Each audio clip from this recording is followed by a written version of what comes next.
ನಮ್ಮ ಚಿತ್ರರಂಗ ಕೂಡ ತುಂಬ ಸಪೋರ್ಟಿವ್ ಆಗಿ ಮಾಡ್ತಾ ಇರ್ತಾರೆ. ನಮ್ಮ ಅಭಿಮಾನಿಗಳು ಎಲ್ಲದಕ್ಕೂ ಸಪೋರ್ಟ್ ಕೊಡ್ತಾ ಇರ್ತಾರೆ. ಬಟ್ ಅದ್ಭುತವಾದ ಪಿಕ್ಚರ್ಗಳು ಬರೋದು ತುಂಬ ಕಮ್ಮಿ ಆಗಿದೆ. ಹಾಗೂ ನಮ್ಮ ಕನ್ನಡ ಚಿತ್ರರಂಗದಲ್ಲಿ ಇವತ್ತಿನ ದಿವಸ ಸೋಷಿಯಲ್ ಮೀಡಿಯಾಗಳು ಇದ್ರೂ ಕೂಡ ಹಿಂದೆ ಉಳಿತಾ ಇದೆ. ಆ್ಯಕ್ಚುಲಿ ಅಣ್ಣವ್ರ ಪಿಕ್ಚರ್ ಬರ್ತಾ ಇದೆ ಅಂದರೆ ಸಾಕು, ಅವತ್ತೆಲ್ಲ ಎಲ್ಲಿ ಬರೀ ನ್ಯೂಸ್ ಪೇಪರ್ಗಳಿದ್ದಿದ್ದು, ಹೆಂಗೆ ಹೌಸ್ಫುಲ್ಗಳಾಗ್ತಿದ್ವು, ಆಚೆ ಕಡೆ ಎಷ್ಟು ಜನಗಳು ನಿಂತಿದ್ರು, ಅದು ನೋಡೋದಕ್ಕೆ ರೋಮಾಂಚನ ಆಗುತ್ತೆ ನಮಗೆ. ನಾವು ಕೂಡ ಟಿಕೆಟ್ನ ತೊಗೊಳೋದಕ್ಕೆ ಕ್ಯೂವಲ್ಲೆಲ್ಲ ನಿಂತಿದ್ದಂಥ ಸಮಯಗಳದು. ಇವತ್ತಿನ ದಿವಸ ಆನ್ಲೈನಲ್ಲಿ ಇದು ಮಾಡ್ತೀವಿ, ಬುಕ್ ಮಾಡ್ಕೊಂಡು ತೊಗೊಂಡೋಗ್ತೀವಿ. ಬಟ್ ಆ ಕಾಲಗಳಲ್ಲಿ ಬರೋಲ್ಲ. ಏನಕ್ಕೆ ಅಂದರೆ ಅವರಲ್ಲೇ ಆ ಕಲಾವಿದೆ ಇತ್ತು, ಆ ಒಂದು ದೇವ್ರು ಬಂದು ಕೂತ್ಕೊಂಡಿದ್ರು. ಅದರಲ್ಲೂ ದೇವರು ಅಂದ ತಕ್ಷಣ ನಮಗೆ ಬರೋದೇ ಆ ಕವಿರತ್ನ ಕಾಳಿದಾಸ. ಅದು ಹಬ್ಬ ಒಂದೊಂದು ಸೀನ್ಗೂ ಅವರು ಎಕ್ಸ್ಪ್ರೆಷನ್ಸ್ಗಳು ನೋಡ್ತಾ ಇದ್ರೆ ಡೆಫಿನೆಟಾಗಿ ರೋಮಾಂಚನ ಆಗ್ತಾ ಇರುತ್ತೆ. ಯಾವಾಗಲೂ ಅಷ್ಟೇ ಅದು ತುಂಬ ಚೆನ್ನಾಗಿತ್ತು. ಅದರಲ್ಲೂ ಭಕ್ತಪ್ರವಾಹದಲ್ಲಿ ಆ ಗೆಟಪ್ ಅಂತ ನೋಡ್ತಾ ಇದ್ದಂಗೆ ನಂಗೆ ಹಿಂಗೆ ಭಯ. ಚಿಕ್ಕವರಲ್ಲ ಸರ್ ನಾವೆಲ್ಲ ಆವಾಗ. ಸ್ನೇಹಿತರೆ, ಮಾಡಿ ನಿಮ್ಮಲ್ಲೂ ಕಲೆ ಇದ್ದರೆ ಬೆಳೆಸ್ಕೊಂಡೋಗಿ. ರಾಜ್ಕುಮಾರ್ ಕಳ್ಕೊಂಡಿದ್ದು ನಮ್ಮ ಕನ್ನಡ ಇಂಡಸ್ಟ್ರಿ ತುಂಬ ಬಡವಾಗಿದೆ ಅನಿಸುತ್ತೆ ನಿಮಗೆ ಇವತ್ತು ಸದ್ಯದ ಪರಿಸ್ಥಿತಿ ನೋಡಿದ್ರೆ? ಹೌದು, ಇವತ್ತಿನ ಪರಿಸ್ಥಿತಿಗಳು ನೋಡಿದ್ರೆ ಅವತ್ತಿನ ದಿವಸ ಯಾವುದೇ ಒಂದು ವಿಷಯಕ್ಕೆ ನಿಂತ್ಕೊಂಡ್ರೆ ಡಾಕ್ಟರ್ ರಾಜ್ಕುಮಾರ್ ಒಂದು ವಿಷಯ ಹೇಳಿದ್ರೆ ಸಾಕು, ಈ ವಿಷಯಕ್ಕೆ ಇದು ಮಾಡಬೇಕಪ್ಪ, ಬರ್ತಾಯಿದ್ದೀವಿ ಅಂದರೆ ಎಷ್ಟು ಜನ ನಿಲ್ಲವರು ಅವ್ರಿಗೋಸ್ಕರ. ಕನ್ನಡಕ್ಕೋಸ್ಕರ ಹೋರಾಟ ಆಗಿದ್ದು ಆ ದೊಡ್ಡ ಮಟ್ಟಕ್ಕೆ ನಿಜವಾಗ್ಲೂ ಡಾಕ್ಟರ್ ರಾಜ್ಕುಮಾರ್ ಅವ್ರು ಬಿಟ್ಟರೆ ಇನ್ಯಾವುದೂ ಆಗಿಲ್ಲ. ಅದು ಬರೋದಿಲ್ಲ ಅನಿಸುತ್ತೆ. ಡಾಕ್ಟರ್ ರಾಜ್ಕುಮಾರ್ ಅವ್ರಿಗೆ ಜೈ. ಇನ್ನೊಂದು ಡಾಕ್ಟರ್ ರಾಜ್ಕುಮಾರ್ ಇರೋತ್ತಿಗೆ ಕನ್ನಡ ಇಂಡಸ್ಟ್ರಿ ಒಂದು ಒಗ್ಗಟ್ಟಿತ್ತು. ಈಗೆಲ್ಲ ಒಗ್ಗಟ್ಟೊಂದು ಒಡೆದೋಗಿದೆ ಅನ್ನಿಸ್ತಿದೆ. ಯಾಕಂದರೆ ಸದ್ಯದ ಪರಿಸ್ಥಿತಿಗಳ ಕೆಲವು ಇನ್ಸಿಡೆಂಟ್ ನೋಡಿದ್ರೆ ಒಂದು ಯೂನಿಟಿ ಇಲ್ಲ ಅನ್ನಿಸ್ತಿದ್ದ. ಯೂನಿಟಿ ಇದೆ ಸರ್, ಎಲ್ಲ ಅವ್ರವ್ರ ಪಾಡಿಗೆ ಇದ್ದಾರೆ. ಅವ್ರು ಯಾವುದಕ್ಕೂ ಕಾಂಟ್ರವರ್ಸಿಗೆ ಯಾವುದಕ್ಕೂ ಬರ್ತಿಲ್ಲ. ದೊಡ್ಡವರು ಇಲ್ಲಿ ಕಾಂಟ್ರವರ್ಸಿ ಮಾಡ್ತಿರೋದೇ ಅಭಿಮಾನಿಗಳೂ ಅಷ್ಟು ಮಾಡೋದಿಲ್ಲ ಅನಿಸುತ್ತೆ ನನಗೆ. ಯಾಕಂದರೆ ಈ ಕಮೆಂಟ್ಗಳೆಲ್ಲ ಹೊಡಿತಾರಲ್ಲ, ಅವರೆಲ್ಲ ಬಂದ್ಬಿಟ್ಟು ಅವ್ರದ್ದು ಯಾರ್ದು ಐಡಿನೇ ಇರೋದಿಲ್ಲ. ಅವ್ರದ್ದು ಇದೇ ಏನೋ ನೋಡೋಕ್ಕೋದ್ರೆ ಅಲ್ಲಿ ಏನೋ ಒಂದು ಪೋಸ್ಟ್ಗಳು ಇರೋಲ್ಲ, ಸುಮ್ಮನೆ ಕಮೆಂಟ್ ಹೊಡೆದು ಹೋಗ್ತಾ ಇರ್ತಾರೆ. ಹಾಗಾಗಿ ನನಗೇನು ಹಂಗೆ ಅನ್ನಿಸ್ತಾ ಇಲ್ಲ. ಯಾಕಂದರೆ ಇವತ್ತೊಂದು ದಿವಸ ನಿಂತಿದ್ದಾರೆ ಎಲ್ರಿಗೂ. ಅವರವರೇ ಎಲ್ಲ ಈಗ ಏನಾಗುತ್ತೆ ಅಂದರೆ ನಿಂತಿದ್ದಾರೆ ಅನ್ನೋದಕ್ಕಿಂತ ಅವರವರೇ ಎಲ್ಲ ಬ್ಯುಸಿ ಆಗೋಗಿದ್ದಾರೆ ಎಲ್ಲರೂ. ಅವ್ರವ್ರದ್ದು ಪಿಕ್ಚರ್ಗಳಿಗೆ ಅವರು ಈಗ ನೋಡಿ ಎಷ್ಟು ಪಿಕ್ಚರ್ ಬರ್ತಿದೆ, ಎಷ್ಟು ಜನಕ್ಕೆ ಉದ್ಯೋಗ ಅವಕಾಶ ಆಗ್ತಾಯಿದೆ ಅಲ್ಲಿ. ಈಗ ಒಂದು ಪಿಕ್ಚರ್ ನಾವು ನಿಲ್ಲಿಸಿದ್ರೂ ಕೂಡ ಎಷ್ಟು ಜನಕ್ಕೆ ಕೆಲಸ ಸಿಗೋಲ್ಲ. ಸೊ ಹಾಗಾಗಿ ನಾವು ಹಂಗೆ ಅನ್ಕೊಬಾರ್ದು, ಎಲ್ಲ ಜೊತೆಗೆ ಇದ್ದಾರೆ. ಒಂದು ದಿವಸ ಅದು ಕಾಣಿಸುತ್ತೆ ಒಂದು ವೇದಿಕೆಯಲ್ಲಿ, ಯಾವತ್ತೊಂದು ದಿವಸ ಕಾಯೋಣ ಅದಕ್ಕೆ. ಅಲ್ಲ, ಇನ್ನೊಂದು ಈಗ ಕನ್ನಡ ಚಿತ್ರಗಳಿಗೆ ಥಿಯೇಟ್ರ್ ಸಿಗಲ್ಲ. ನಮ್ಮ ರಾಜ್ಕುಮಾರ್ ಸರ್ ಇದ್ದಾಗ ಆ ಥರ ಸಮಸ್ಯೆ ಇರಲಿಲ್ಲ. ಈಗ ಸಮಸ್ಯೆ ತುಂಬ ದೊಡ್ಡದಾಗಿ ಕಾಣಿಸ್ತಾ ಇದೆ. ಅದಕ್ಕೋಸ್ಕರ ಸೋಲಿಗೆ ಅದು ಒಂದು ಕಾರಣ ಇರ್ಬೋದು ಆ ಚಿತ್ರಗಳು. ಈಗ ಅದೇ ಹೇಳ್ತಾ ಇರೋದು, ಈಗ ಥಿಯೇಟ್ರಲ್ಲಿ ಬಂದ ತಕ್ಷಣ, ಈಗ ಥಿಯೇಟ್ರಲ್ಲಿ ಆದ ತಕ್ಷಣ ಈಗ ಥಿಯೇಟ್ರಲ್ಲೂ ಕೂಡ ಅವ್ರಿಗೂ ವ್ಯಾಪಾರ ಆಗಬೇಕು. ಅಲ್ಲ, ವ್ಯಾಪಾರ ಅಂತಲ್ಲ, ನಮ್ಮ ಕನ್ನಡ ಸಿನಿಮಾಗಳಿಗೆ ಥಿಯೇಟ್ರೇ ಕೊಡ್ತಾ ಇಲ್ಲ, ಪರಭಾಷೆ ಚಿತ್ರಗಳಿಗೆ ಥಿಯೇಟ್ರ್ ಕೊಡ್ತಾ ಇರೋದು ಭಾರಿ ಒಂದು ದೊಡ್ಡ ವಾದಗಳು. ಇವಾಗ ಎಲ್ಲ ಥರನೂ ಪಿಕ್ಚರ್ಗಳು ಬಂದೇ ಬರುತ್ತೆ. ಬೆಂಗಳೂರಲ್ಲಿ ಎಲ್ಲ ಥರ ಪಿಕ್ಚರ್ಗಳು ನೋಡ್ತಾ ಇದ್ದಾರೆ. ಈಗ ಆ ಥರ ನೋಡೋಕ್ಕೋದ್ರೆ ನಮ್ಮ ರಜನಿಕಾಂತ್ ಕನ್ನಡದವರೇ ಬಿಟ್ಕೊಡೋಂಗಿಲ್ಲ. ಇಲ್ಲಿ ಬಂದಾಗ ನಾವು ಅವ್ರನ್ನೂ ನೋಡ್ತೀವಿ. ಇದು ಬಂದಾಗ ಚಿತ್ರ ಅಂತ ಬಂದಾಗ ನಮಗೇನಾಗುತ್ತೆ, ಎಂಟರ್ಟೈನ್ಮೆಂಟ್ ಅಂತ ನೋಡ್ಕೊಂಡು ಹೋಗ್ತೀವಿ. ಈಗ ನಾನು ಎಲ್ಲ ಪಿಕ್ಚರು ನೋಡ್ತಾ ಇದ್ದೀನಿ. ನಾನು ಆ ರೀತಿ ಕನ್ನಡ ಕೊಡ್ತಾ ಇದ್ದಾರೋ ಇಲ್ವೋ ಗೊತ್ತಿಲ್ಲ. ಈಗ ಬಂದಾಗ ಏನಾಗ್ತಿದೆ ಅಂದರೆ ಕೆಲವು ಪಿಕ್ಚರ್ಗಳನ್ನ ನೋಡೋಕ್ಕೋದ್ರೆ ಎಷ್ಟು ಬೇಗ ಅವರಾಗಿದ್ದವರೇ ಮುಚ್ಕೊತಾ ಇದ್ದಾರೆ ಅಂದರೆ ಜನ ಬರ್ಸೋದಕ್ಕೆ ಅವ್ರ ಕೈಲಿ ಆಗ್ತಾಯಿಲ್ಲ. ಈಗ ಎಲ್ಲ ಥರ ನಾವು ನೋಡಬೇಕಲ್ವ.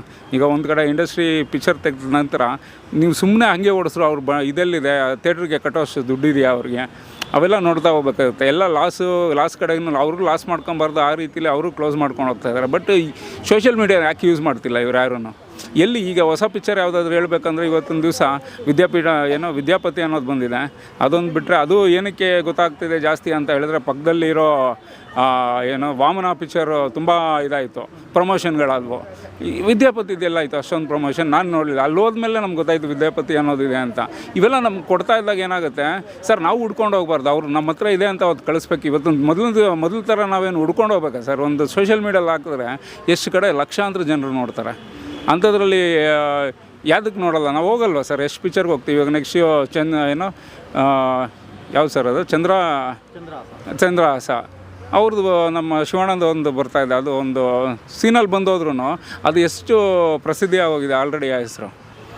ಸೊ ಹಾಗಾಗಿ ನನಗೇನು ಹಂಗೆ ಅನಿಸ್ತಾ ಇಲ್ಲ. ಕಂಟೆಂಟ್ ಚೆನ್ನಾಗಿದ್ದಲ್ಲಿ ಜನನೇ ಬಂದು ನೋಡ್ಕೊಂಡು ಹೋಗ್ತಾ ಇದ್ದಾರೆ. ಈಗ ಲಾಸ್ಟಲ್ಲೂ ಯಾವುದೋ ಒಂದು ಪಿಕ್ಚರ್ ಅದೇ ಥರ ಆಯಿತು. ಸ್ಟಾರ್ಟಿಂಗ್ ಓಡಲಿಲ್ಲ, ಆಮೇಲೆ ತುಂಬ ಚೆನ್ನಾಗಿ ಓಡ್ತು. ಎಷ್ಟು ಜನ ಹೇಳ್ತಾಯಿದ್ರು ಅಂದರೆ, ಅದು ನೋಡ್ತಾ ಇದ್ದಂಗೆ ನಮಗೆ ರೀಲ್ಸಲ್ಲಿ ಫೀಡ್ಸ್ ಬರುತ್ತಲ್ಲ ಸರ್, ಫೀಡ್ಸ್ ಬರ್ತಾ ಇದ್ದಂಗೆ ನಾವು ಹೋಗಿ ನೋಡ್ಬೇಕಂತ ಹೋಗಿ ನೋಡಿದ್ದೀವಿ. ಅದೇ ಯಾಕೆ ನಮ್ಮ ಡಾಕ್ಟರ್ ರಾಜ್ಕುಮಾರ್ ಅವ್ರದ್ದು ಪಿಕ್ಚರ್ ಈ ಸತಿ ರಿಲೀಸ್ ಆಗಿತ್ತು, ಮಯೂರ ಪಿಕ್ಚರ್ ಎಷ್ಟು ಜನ ಹೋಗಿ ನೋಡಿದ್ರು? ಸೋಷಿಯಲ್ ಮೀಡಿಯಾ ಇದೆ. ಅವತ್ತೊಂದು ದಿವಸ ಮಯೂರ ರಿಲೀಸ್ ಮಾಡೋದಕ್ಕೆ ಸೋಷಿಯಲ್ ಮೀಡಿಯಾದಲ್ಲಿತ್ತು, ಟಿ ವಿಗಳಲ್ಲಿತ್ತು, ಎಲ್ಲಾದರೂ ಅನೌನ್ಸ್ ಮಾಡಿದ್ರು. ಅವರು ಸೀದಾ ಹೋಗಿ ನೋಡೋದು. ಎಲ್ಲರೂ ಕಾಯ್ತಾಯಿದ್ರು ಆ ಡೇಟಿಗೆ ಯಾವಾಗ ಬರುತ್ತೆ, ಅವರೇ ವಿಚಾರಿಸ್ಕೊಂಡು ಹೆಂಗೆ ಬರುತ್ತೆ ಹೇಗೆ ಬರುತ್ತೆ ಅಂತ ಹೇಳ್ಬಿಟ್ಟು ವಿಚಾರಿಸ್ಕೊಂಡು ಅವರೇ ಹೋಗಿ ನೋಡ್ಕೊಂಬರ್ತಿದ್ದು. ಮಯೂರ ಈ ಸತಿ ರಿಲೀಸ್ ಆದಾಗ ನಮ್ಗೆ ಯಾರಿಗೂ ಗೊತ್ತೇ ಇಲ್ಲ.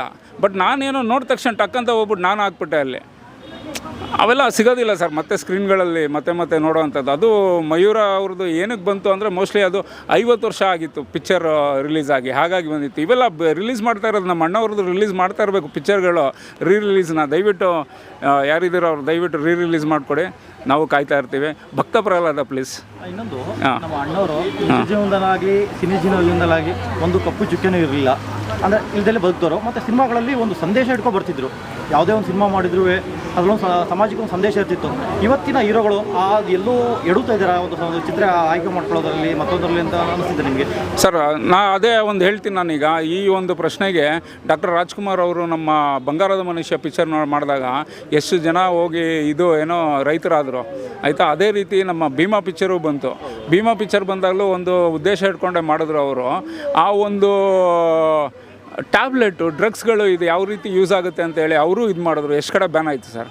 ಮಾಡಬೇಕು ಅಂತ ನಿಂತ್ಕೊಂಡ್ರೆ ನಮ್ಮ ಕನ್ನಡ ಇಂಡಸ್ಟ್ರಿಲಿ ಕೂಡ ಒಳ್ಳೊಳ್ಳೆ ಡೈರೆಕ್ಟರ್ಸ್ಗಳು ಒಳ್ಳೊಳ್ಳೆ ಆ್ಯಕ್ಟರ್ಗಳಿದ್ದಾರೆ, ನಿಜವಾಗ್ಲೂ ಇಂಪ್ಲಿಮೆಂಟ್ ಮಾಡೋವಂಥ ಕೆಲಸಗಳು ಮಾಡ್ಬೋದು ಸರ್.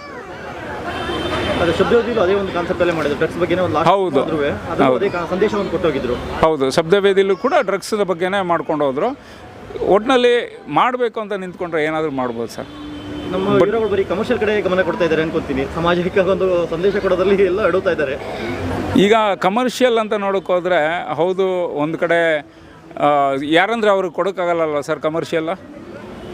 ಚೇಂಜ್ ಆಗ್ಬಿದೆ ಅಂತಲ್ಲ? ಇಲ್ಲ, ಹಾಗಲ್ಲ.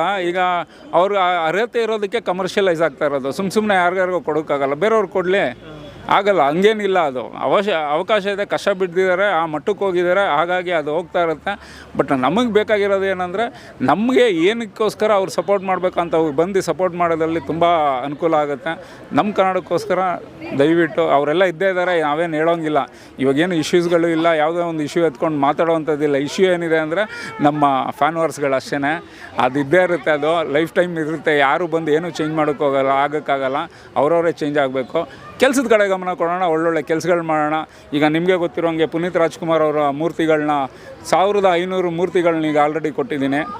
ಅದರಲ್ಲಿ 950 ಡಾಕ್ಟರ್ ಪುನೀತ್ ರಾಜ್ಕುಮಾರ್ ಕಲಾ ಪ್ರಶಸ್ತಿ ಅಂತ ಮಕ್ಕಳುಗಳು ಕೊಟ್ಟಿದ್ದೀನಿ. ನಿಮ್ಮಲ್ಲೂ ಯಾರು ಮಕ್ಕಳಿದ್ದು ಕಲೆಗಳಿದ್ದಲ್ಲಿ ದಯವಿಟ್ಟು ವಿನಯ್ ಕುಮಾರ್ ಪುನೀತ್ ನಂದು ಇನ್ಸ್ಟಾಗ್ರಾಮು, ಫೇಸ್ಬುಕ್ಕು, ಯೂಟ್ಯೂಬಲ್ಲಿದ್ದೀನಿ. ಅಲ್ಲಿ ನೀವು ಫಾಲೋ ಮಾಡಿದಲ್ಲಿ ಗೊತ್ತಾಗುತ್ತೆ ಯಾವಾಗ ನಾನು ಪ್ರೋಗ್ರಾಮ್ ನಡೆಸ್ತೀನಿ ಅಂತ. ಅವತ್ತೊಂದು ದಿವಸ ಪ್ರೋಗ್ರಾಮ್ ಬಂದಲ್ಲಿ ನನಗೆ ಸುಮ್ಮನೆ ಎಲ್ಲಂದ್ರೆ ಅಲ್ಲಿ ಕೊಡೋಕ್ಕೂ ಇಷ್ಟ ಇಲ್ಲ ಪುನೀತ್ ರಾಜ್ಕುಮಾರ್ ಅವ್ರನ್ನ. ಅವ್ರಿಗೆ ಆದ ಒಂದು ಗೌರವ ಇದೆ, ಹಾಗಾಗಿ ಆ ಫ್ಯಾನ್ಸ್ಗೆ ಇನ್ನೂ ದೊಡ್ಡ ಗೌರವ ಇದೆ. ಏನು ಅದಕ್ಕೋಸ್ಕರ ನಾನು ನಮ್ಮ ವೇದಿಕೆ ಮೇಲೆ ಕೊಡ್ತೀನಿ, ದಯವಿಟ್ಟು ಬನ್ನಿ. ಅಲ್ಲಿ ನೀವು ಪ್ರತಿಯೊಂದು ದಿವಸ ಅಂದರೆ ಮುಂದಿನ ದಿನಗಳಲ್ಲಿ ಪ್ರತಿಯೊಬ್ಬರ ಹತ್ರನೂ ಪುನೀತ್ ರಾಜ್ಕುಮಾರ್ ಅವ್ರ ಮೂರ್ತಿ ಇರುತ್ತೆ ಅಂತ ಹೇಳೋದು ಬಯಸ್ತೀನಿ. Thank you.